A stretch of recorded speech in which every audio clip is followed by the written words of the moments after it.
This is such a big thing, right? Thank you. Oh, come on, Jim. Good morning, Colin. Morning. Thank you very much for coming on the show. Fantastic. Thank you for being on the show today. Thank you for- I wanted to be kind of businesslike. Can I see the other good? Hello and welcome to Qatar's first sports podcast, In the Game. I'm your host, Steve Mackey, and we can't wait to introduce you to everything that is sports here in Qatar and afar. We're going to be bringing you personalities, company owners, institutions, individuals that are making a real difference. So, with us, enjoy the journey. It's fun, man. Sports is fun. Everyone, thank you for listening. Please send us your feedback on Facebook, Instagram, or Twitter. And don't forget to review us on your favorite podcast app. Hello and welcome to In the Game, Qatar's first sports podcast. And we have, like always, a very special guest coming on the show all the way from Belfast in Northern Ireland. It's been a long time since I've been there, Stephen. What's the weather like today? I don't even look up these days, so the weather's not bad. My tan is looking, I can see myself, and I'm not a vain person, but I can see myself and I've got a bit of a tan, so I'm very lucky to be in Qatar. But Stephen McGettigan, it's an absolute pleasure to have you on the show. And if anybody doesn't know Stephen, he's a genius when it comes to promoting futsal. He's got a website called FutsalFocusnet. So if you want to go and see it, but that's not what we're talking about right now. We're talking about you. This is your life, and it'd be great to kind of hear how we'll go through the successes that you've had, but it would be great to start with where it all started. Mm-hmm.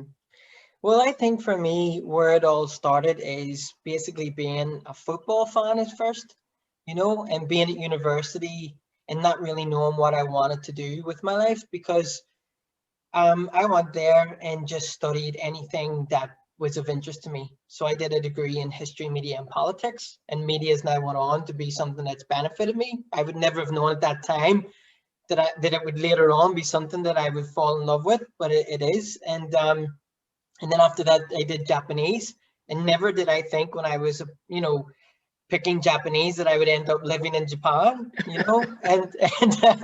and then while I was at university, I tried different sports and activities, and I always had a love for football, and I decided through people encouraging me at the university to do coaching courses.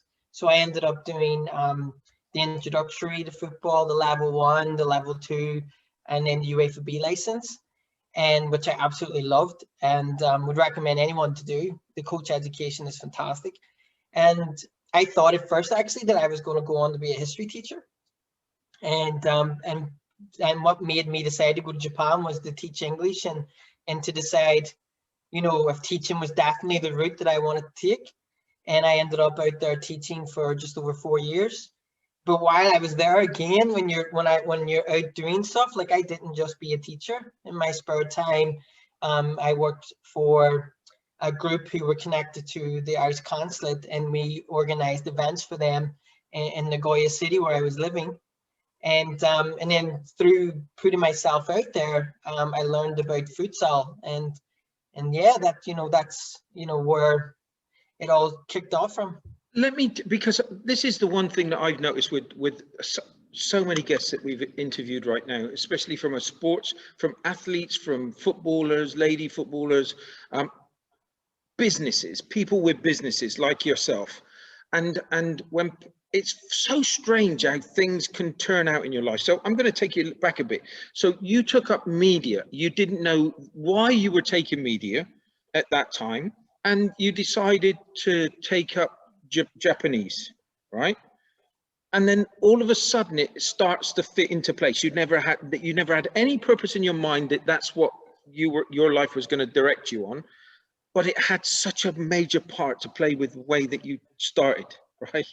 The way it all started to fit in place. Have you ever looked back on that and think it was a bit spooky? I've always followed my gut instinct. And when things just felt right to me, then I just did them. I never questioned them. So I've watched the people in life, people hesitate, and I don't do that. If I decide that that's right, I don't even question it. I just go with it and see where it'll take me. And that's the way it happened. I just thought that looks interesting. Tick, I'll do Japanese. Because when I was at school, actually, there was a guy that came from England and he was married to a Japanese lady, and he came and did like a 6-week, 1 day a week workshop and taught us a little bit about Japanese culture. And I remember being fascinated then when I was like 16. And I remember thinking I would love to visit there. But I didn't know I could study Japanese at university. I had no clue. The day I arrived, I thought, I wasn't even sure about the BA humanities degree I was doing. I thought I was just going to do history and that was it, because that's what I applied for. But when I arrived, they're like, oh no, in your first year you have to pick 2 more, and then in your second year then you'll pick either one of those to focus on. And I ended up doing a joint degree with media, and I just had that Japanese on the side from the first year. I didn't actually carry on the Japanese, but I remember seeing this poster saying Japanese exchange teaching program, and I had been inspired by a teacher when I was at school called Mr. Barry, and I always thought that I would go on to be a history teacher. So I want to teach, like I said, and when I arrived in Japan and I was teaching, I realized by doing that it wasn't for me. But I got so much out of it, I can't explain how much teaching was really important to help me even going into business, because you get the opportunity to present to a class on a regular basis in front of up to 40 people. I was teaching all ages, so I had the opportunity to teach from junior high school right up to university level and business classes, and I got to teach business English. Whoa.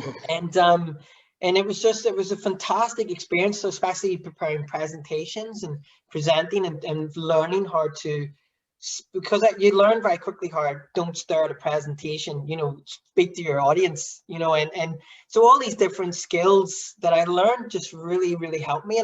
And never did I think even then, as I was being a teacher, that this would actually help me in business. And it actually really did. And the thing with it is, how did they must have embraced you so much. You had somebody coming from Northern Ireland, and it's if you're not used to it, it can be a different dialect for people to understand. I know it's English, but there's an accent there. Then you came over and you were talking in Japanese. You were doing the basics, or a bit more than just basics? When I arrived, I had basics, but by the time I left, I would say I spoke to like an intermediate level, and my listening skills was about the same, because I moved in with a Japanese family actually after about 2 years of living there. I really wanted to immerse myself in the culture and feel that I had tried and not just went there and lived and left. You know what I mean? So I lived with the family for a year, my 3rd year, and that really helped me to understand the language and understand the people and the culture. They must have embraced you so much. Well, the effort that I was making, those who saw it and realized, they appreciated. Not everybody knew what I was up to, or not everybody knew what I was trying to do. I think you're always going to have cultural differences and difficulties. When I arrived, you're absolutely right. Like, people couldn't understand my my accent at all. I had to slow down, like I think I'm doing in this interview right now. I think it's just something that clicks in to make sure I'm understood. But that again helped me, because talking to people from around the world and being able to speak slower and build that skill really helped me to progress as well as a person and to develop into what it is that I'm trying to do with my career. Oh, that's a phenomenal story. That's so far. And then all of a sudden, because we both, I know that we spoke before, but we both know futsal like it is today. We knew it is 5-a-side. I'd never heard of futsal until just a few years ago. Mm-hmm. No, me too. When I arrived in Japan, I didn't even know what the word meant. I didn't know, football, sala. I never heard of futsal at all. And I think, like, when I arrived, I just saw it as another form of 5-a-side that I thought was traditional to Japan. Just like we have our own traditional types of 5-a-side and 6-a-side and 7-a-side as well known in the UK and Ireland. And I didn't take any real notice of it, other than when I played one time, I found it quite difficult in terms of the movement and the way they were playing. And because I wasn't used to that, I got substituted pretty quickly. And I realized they were stopping the ball differently with the sole of their foot. But again, I didn't pick up then. But what happened was is that I met a famous person in Japan. He's still a friend to this day, called Tom Bayer.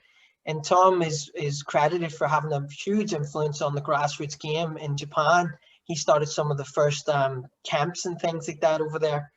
And for grassroots, I mean for kids, academies and stuff like that as well. And I reached out to him because he's known as Tom-san. He has his own TV show and manga and everything. He's just huge in Japan. And I never for 1 minute thought he'd reply. And he did. He replied to me, and he was such a gentleman. And he invited me to one of his camps and said, you know, come on over and meet, and we'll have a chat. And then when he was finished, he said, let's have lunch with the chairman of Nagoya Oceans Futsal Club. And I'm like standing in these outdoor courts, and there's this big stadium, and I'm like, I'd heard of this before, I heard the name, but I didn't really know much about it. And yeah, we went up and met him in his stadium and had lunch. And cut a long story short, you know, he found out through Tom that I was preparing to return to go to Liverpool to do an MBA in football industries. Pardon me. And he said to me, forget about the football industry. It's a saturated market. The future is futsal. And for me, you know, that was really important. And I remembered that. I never forgot it, because here's this man met me for the first time. He could have easily have just said, oh, that's lovely, have a great time in Liverpool. But he didn't. He told me something that meant something to him, that he truly believed in. And having had a chat with him and learned about, you know, just in that short conversation about that they're coming from a football then background, no futsal really at all. And he was talking about the players that had developed through from Pele, the Ronaldinho to others. I was like, why have I never heard of this, you know? But even then it didn't register with me why. But I left and I went back to Liverpool. And when I was in Liverpool, my course was multicultural. There was people from all around the world, and I was speaking with people from Spain and Brazil and Italy, and they loved it. And they were telling me about how big it was in their countries and the cultural differences that, like in Brazil, you know, most people who are poor or of a working class, say, wouldn't always have access to grass, and they would be playing, you know, futsal. And that football clubs would come and scout those local courts and clubs and pick talent and then bring them over to the football academies, and they would go through like a transition program for them to be able to keep that flair and confidence and ability and their quick decision making and innovative mind when it comes to seeing plays and passes and having the confidence to take on an opponent. But they try to get them to be able to do that on a larger field. And when I heard that, I was like, that's amazing, you know, coming again. Like I said, I saw it then because I had a football background. I saw it a football tool. And then over the time of being involved in the sport, obviously my opinion on that has changed, which we can talk about later. But back then I was just like, why have we not heard about this still? That question in my head, why? But then I was delighted to hear that at that time, the English Football Association had just launched a national team. They had a national league. They had the FA Futsal Cup. And I needed a job because I was a student again. And I went to the YMCA, and I just honestly contacted the YMCA and said that I was looking for a job. And if I presented to them an idea, would they give me the time of day to do that? And they said, yeah. And lucky enough, they needed someone to help drive revenues into their sports facility because it wasn't making as much money as they hoped. And I did a whole presentation around futsal, and they gave me a job, and I ended up being a futsal development officer in Southport in North Merseyside in England. And what I did was that I approached all the football clubs, and I came across some, this is on a grassroots level now, I came across some resistance. But I was delighted that some of those clubs were a bit more open than others. And they agreed after the presentation to come and use our indoor hall and our coaches for futsal. And they used it in the winter time. And next thing you know, nearly every night we had, you know, over 100 odd kids a week coming in and playing futsal. And then I also started a futsal team called the YMCA Hurricanes, and we competed in FA Futsal Fives leagues. And I got some local guys and some university guys, and saw some players from Kuwait and Iran who were incredible. And then what happened was is that I invited an England international to come and talk to the players. And what's crazy as well, which I love, and I'll like, for me it was just like the stars aligned or something. A FIFA futsal referee who just happened from Australia, who just happened to be holidaying in England, saw it in a newspaper because I put up an advert: if you're interested to come and train futsal, please come to the YMCA. And he showed up, and he didn't say anything at the time. He just trained with us. Swear to God, yeah, he just trained with us. And then at the end of the day, when I was talking to everyone, he just said to me, "Can I speak to you a second? And then, would you mind if I spoke to the players?" And I was like, "Well, firstly, who are you?" And he was like, "I'm a FIFA futsal referee. I've refereed World Cups and everything." And I was like, "Of course, please speak to them." So he ended up speaking to the guys, and then after that, I just was like, "This is incredible," you know, because he opened my eyes to things I didn't know either. And that going to the YMCA and just finding a job because you found yourself as being a student again, was that the start of your entrepreneurial spirit, or was it before then that you found that bug?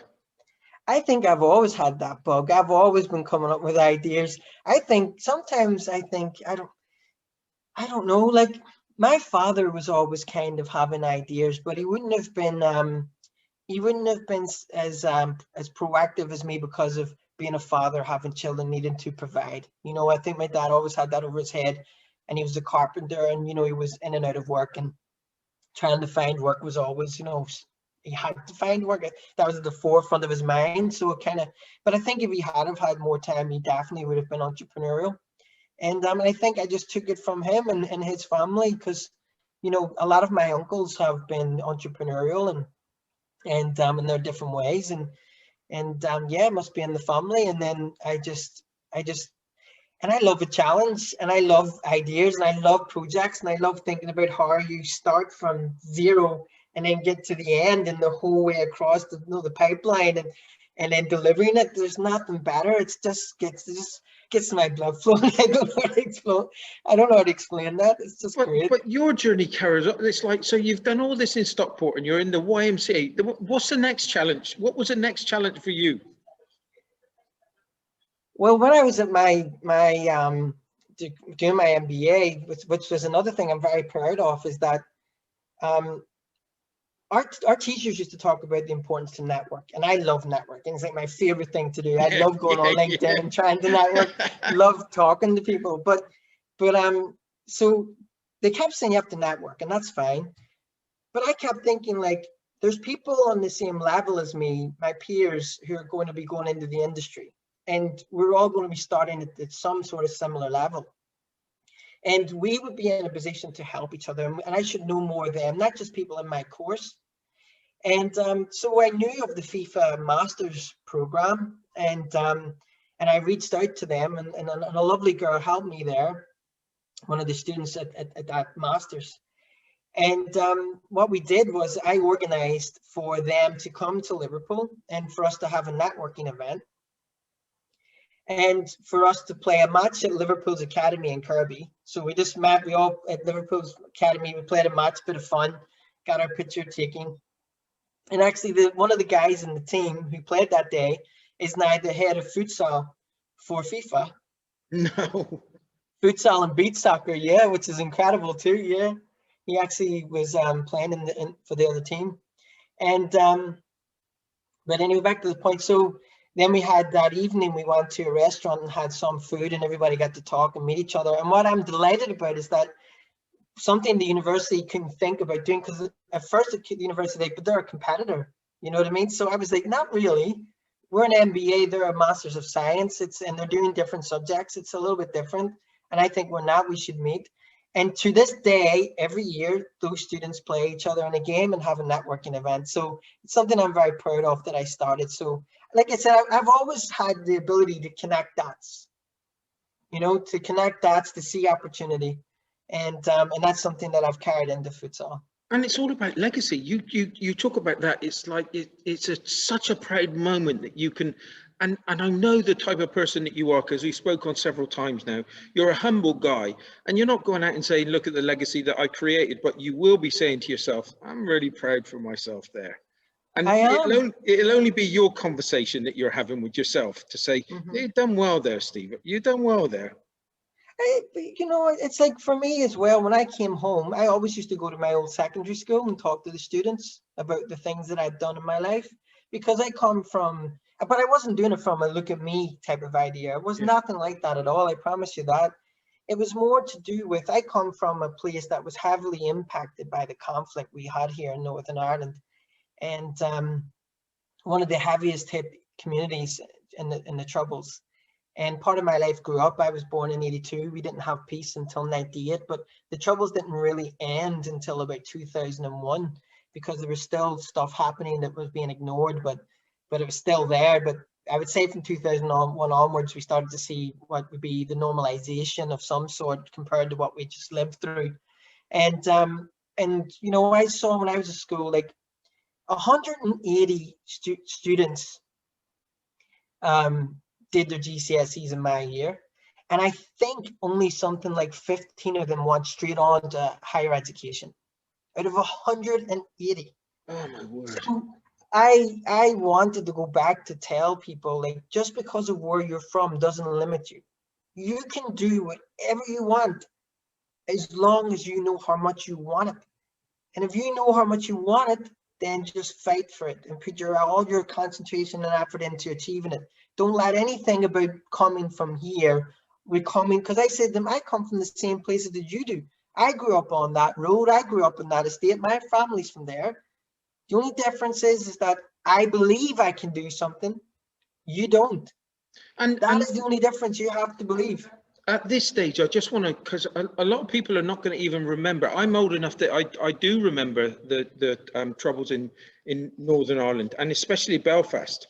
And it was tough times. It needed people like yourself to be able to come back to Ireland and say, "Hey, listen, you've got as much opportunity to do it as much as I have. Go and do it. Just dream." It really is. It's like, you know, it's people ask me to this day, how have you done things that you've done that, you know, like that you've done? And I say, one, I make time, and two, I just do it.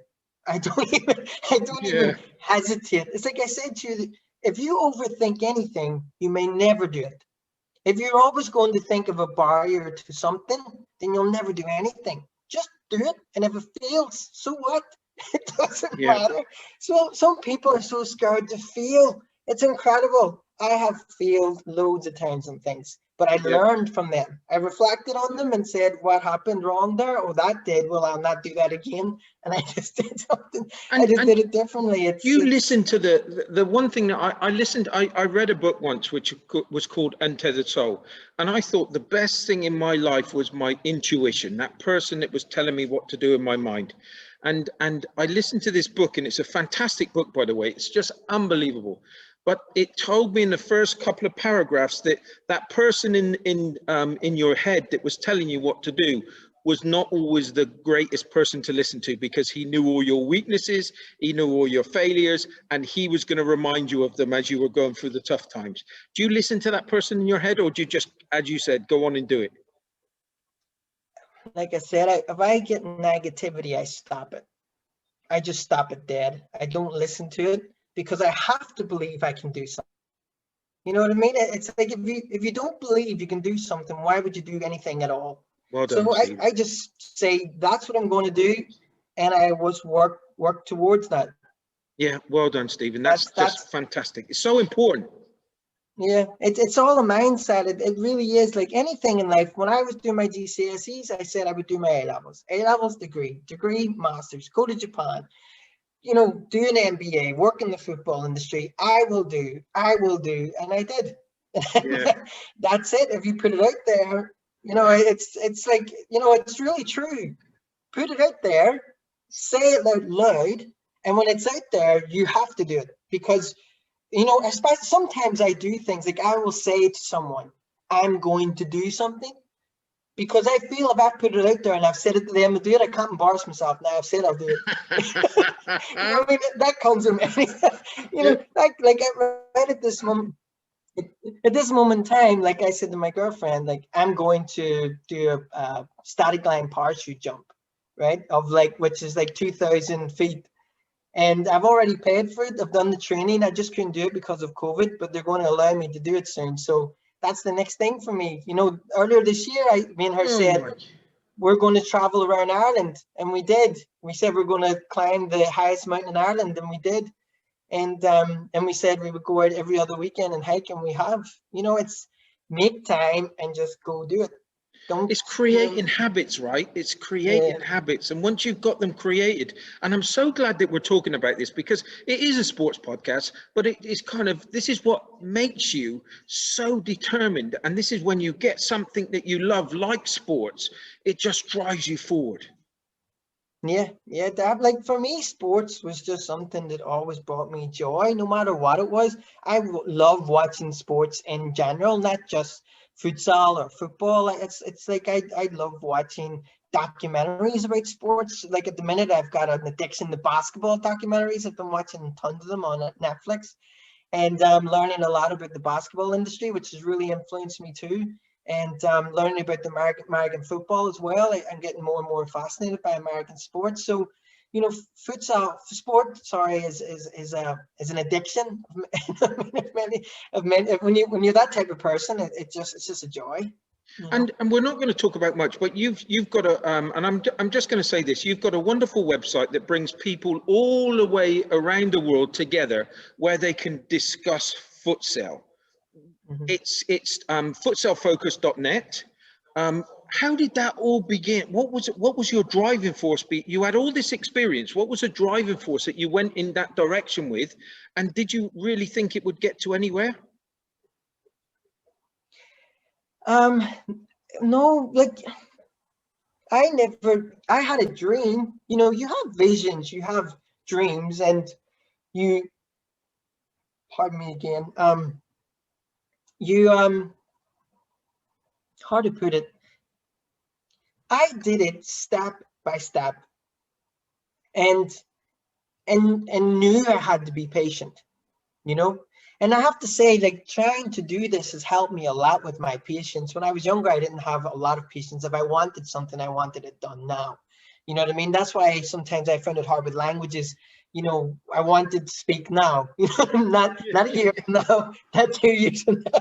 I want to speak now, you know what I mean? And when I was trying to learn Japanese, sometimes I used to get so frustrated. But what I'm getting at is that, so when I was at UEFA, I had the opportunity to speak with people like Arsene Wenger, who was doing interviews and stuff like that for different broadcasters, and I got to speak with Karambu and different football players, and I got to speak with a lot of executives who were working for UEFA at high level, and also working for like broadcasters as well. And I used to just go out and network on the floor. When I had my lunch, I loved that.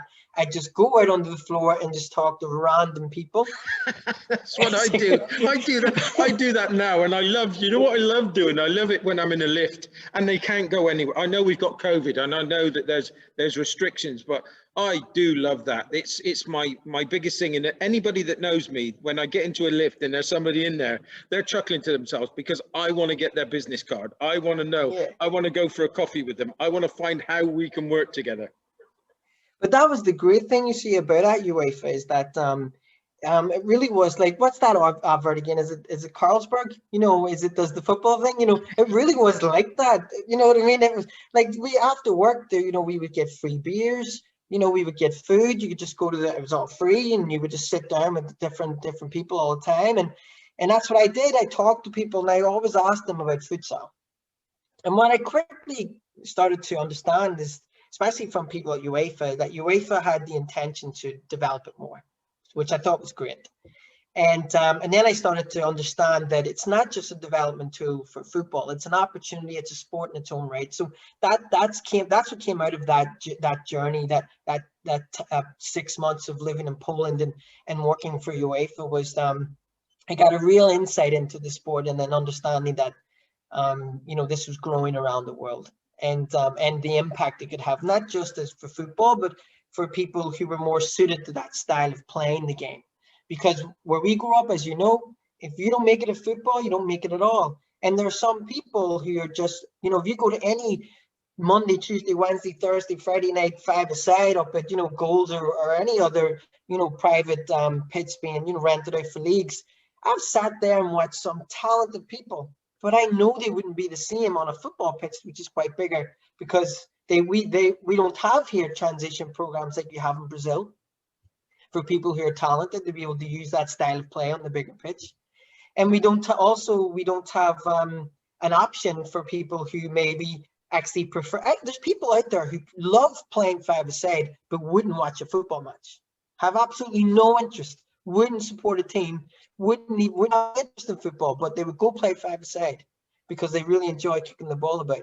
So, you know, that's when I realized there's an industry there, there's a market there, there's an opportunity there.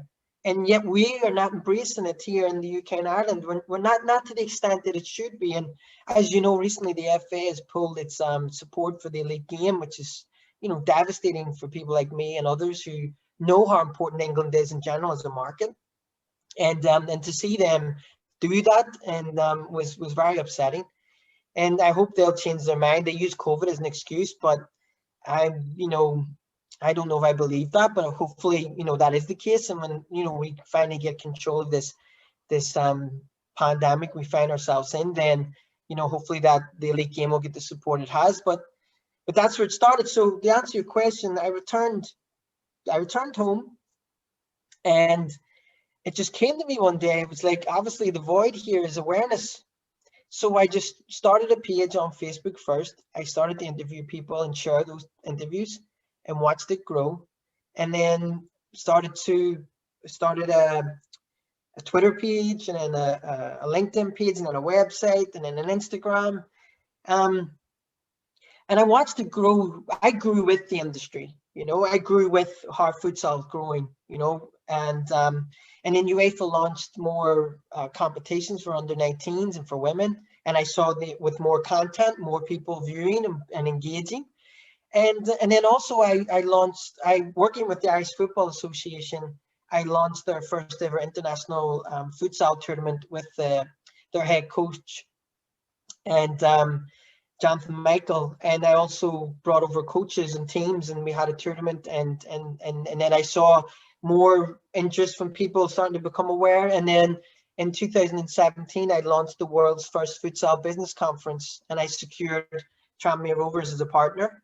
And then I also got sponsorship from the Professional Footballers Association, Umbro, MyCujo, which is an online platform for sports. And yeah, it just and I invited people from all around the world. And then after that conference, though it was a success, I learned from it, and I realized that I wanted a better strategy to launch it again, which I will do in the near future. And I focus more on, at the moment, futsal being a media platform, and now it's incredible the engagement levels that Futsal Focus is getting. And I'm going to go back. You were a one-man show, and you started building this, and then you started organizing these events. Did you have no fear whatsoever? Did you have no fear of failure? No, I'm not being. I'm not really. I'm honest to God, not being arrogant here.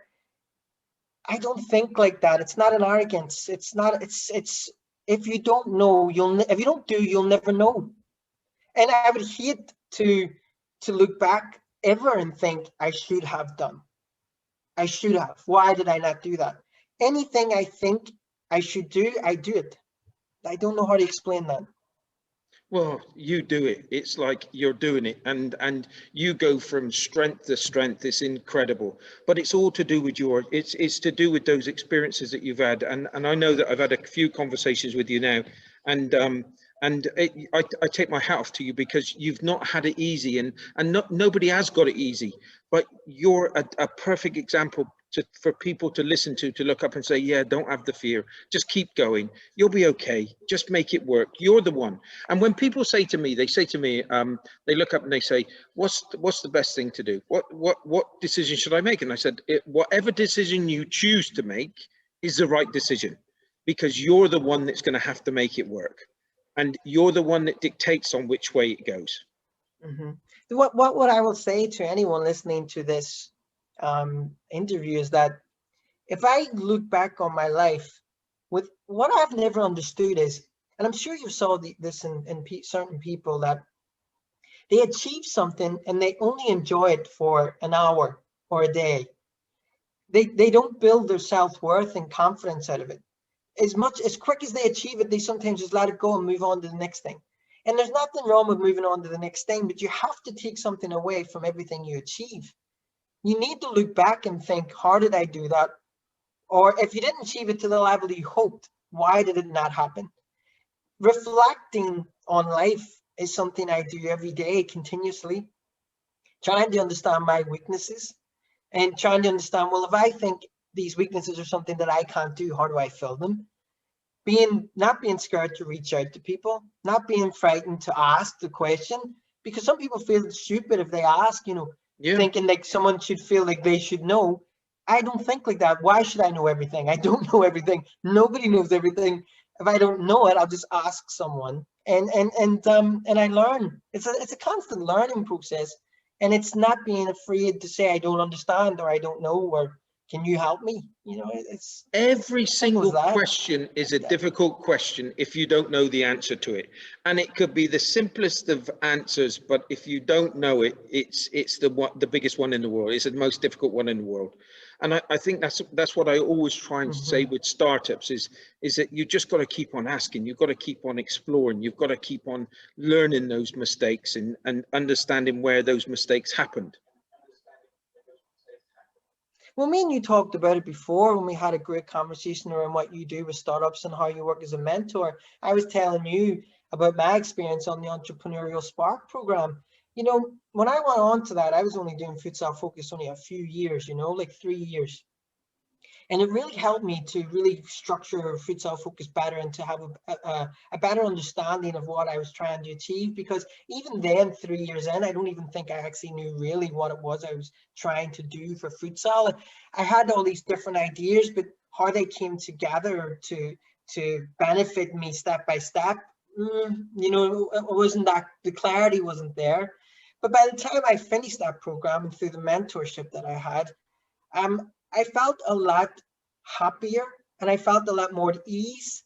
And see, because I had the opportunity to see other entrepreneurs working and what they were going through and understanding I'm not alone, this is normal, and then also having people tell me who were successful, this is, you have to decide if this is the life for you, because they were like, entrepreneurship, if this is just an idea or concept you had one day and you thought I'll give this a go, there's nothing wrong with that. But if you know you're not 2 feet in, then don't go in further because you might regret it. Entrepreneurship is a lifestyle, and it's a roller coaster. It's an absolute roller coaster. And I have been up and I have been down, but I have to say, looking back, I wouldn't change it because from the up and the down, I learned something. But and like Stephen, I said, and I told you before, like that guy. No, sorry. Go ahead. Yeah. Stephen, I'm sorry I think we've got a bit of a lag here, but the thing with you is just let people know you're communicating with virtually every part of the world with who's playing futsal right now, correct? Yeah, like there's not a continent where Futsal Focus is not known on, and I have people, like, for instance, they give you an idea of the interaction with content from January 19 to January 20 last year. Facebook and Instagram combined had over 40 million impressions and 2.4 million people engaging with the content. And I'm always talking to people from Angola to France to the Philippines to Brazil to Portugal to Russia to Croatia to New Zealand to Australia, there's not a day goes by where I don't talk to someone out of the futsal industry and try to get an understanding of what's going on in their country and on the stresses that they're, you know, feeling, or the barriers they're finding, or the walls they're coming up against, or the achievements and successes that they're having. And I love to know all that because I want to share that information. And I think when I got involved in futsal was very localized and regionalized, and to many respects it still is to this day. And I'm trying to help break that. I want people to be interested and concerned with what's going on in France or Germany or Italy or anywhere else. I want the futsal industry, pardon me, I want people involved to care more than just playing, because it's very important for us to get people to play. Of course, it's a sport.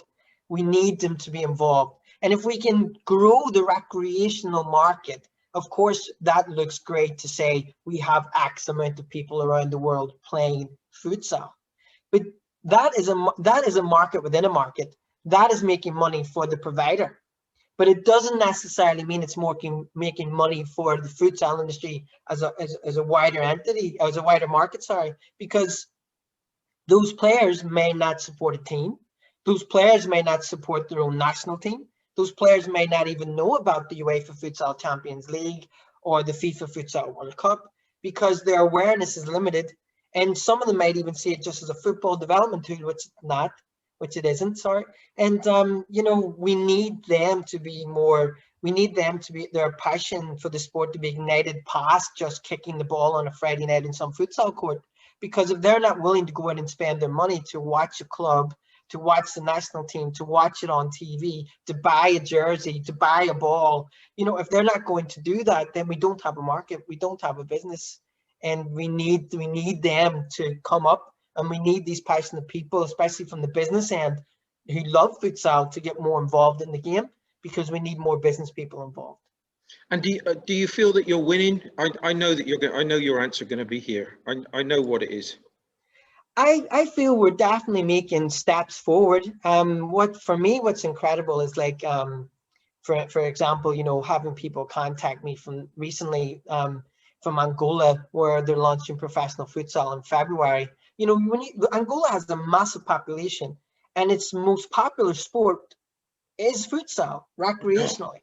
Whoa. Most popular sport, yes, in Africa and Angola, and they just qualified for their first FIFA Futsal World Cup. So on the back of that qualification, they're now launching professional futsal, because this country has only qualified for one ever football World Cup. So now they see that they could dominate African futsal for the next, you know, 10, 15 years, until the other countries come up to the level and be able to compete more with them.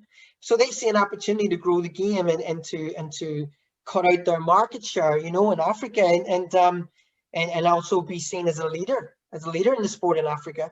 And what happened for me is one of the guys involved, Dino Paulo, told me that he'd been following Futsal Focus for 5 years, and that helped to educate and enlighten him about what was going on around the world outside of Angola, you know. And that was the same for Kevin Goku in Philippines, who I did an article with recently too, and said that I had helped to educate him.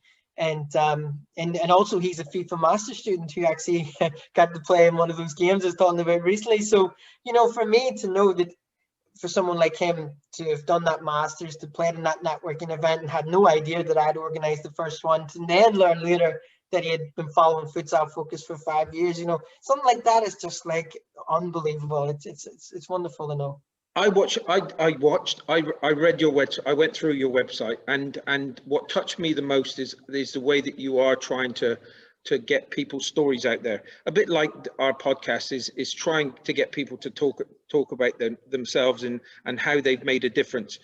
The difference that you're making, Stephen, and I've got to say this, and I know you're a massive fan because of what you're doing with that website of yours and the people that you're assisting. And just like those two stories now, that on the back of them listening and being educated by your website, they've now gone off and created something that they've qualified for Futsal World Cup. That's just amazing.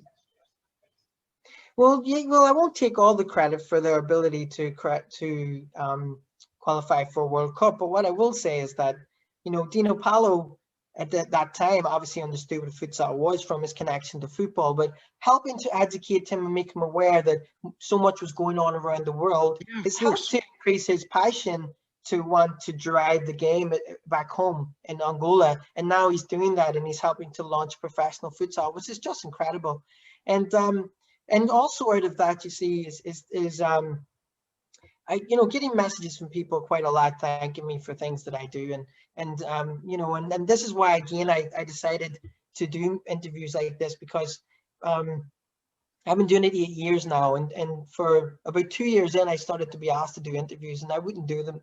I always said no, and people were always like, "What are you doing? That's great. You need to grow your profile." But at that time, and still, it's important, and I've built it 8 years of just about the brand, the business, and the sport. But now I'm getting so many questions about people asking, like, who are you? Why are you doing this? And I thought, well, maybe it is a time to come out and just say hello and explain my story. And maybe my story would help to bring more people into the game, You're an inspiration, let me tell you. And I know that when people get to know your story, it's going to be inspirational to so many people in Northern Ireland. It's going to be, because you've epitomized that get up and go. Come on, let's go and do it. We can do it. Whatever. And that's the spirit that we want, because with people like you, the ones that are making a difference, the world's in a better place. And I know that we are talking about futsal right now, but and again, it'd be a question. This is doing so much good for communities, right? So you said about Angola, it's the biggest sport in Angola right now. It must be doing huge things for that community. It's got huge effects. Yeah, well, it's like futsal at a community level, for me, is the next opportunity in these developing countries. I hear people in developing futsal nations where there's still a developing market talking about building these extravagant facilities and wanting huge amount of money. And I'm not saying don't have those dreams and continue to drive towards that, but you have to start small. I started small, I didn't just launch all these platforms in one go and this website and then just start putting myself under all this pressure to be making sure they're constantly filled with content. I started slowly and I build it up, and also when you start slowly and you build it up, you build up a working, a way of working, so then you start to get used to that level of demand, and you start to get used to, because if you put too much pressure on yourself at the beginning, you could burn out very quickly. You really have to be careful about how much you throw yourself into what you're trying to do at the beginning stage. You need to take it step by step, and I'm glad that I did that. I'm glad that I was realistic. I'm glad that I knew, because I think also, like, going back to when we were talking about startups, I told you before in a conversation about the man that told me, give me a reality check, this is a niche sport, a growing sport. I would say to you, it'll be 10 to 15 years. And back then, that kind of was scary, like 10 to 15 years of my life, for some people that might have been a done, they might have just went, well, then, I'm not that, I'm just going to leave it. But it didn't do that for me. When I really thought about it, I just thought, well, that kind of does make sense, and I was glad that he told me that. Yeah. Because at least now that I find myself 2 years away from 10 years, I kind of go, well, that guy was right.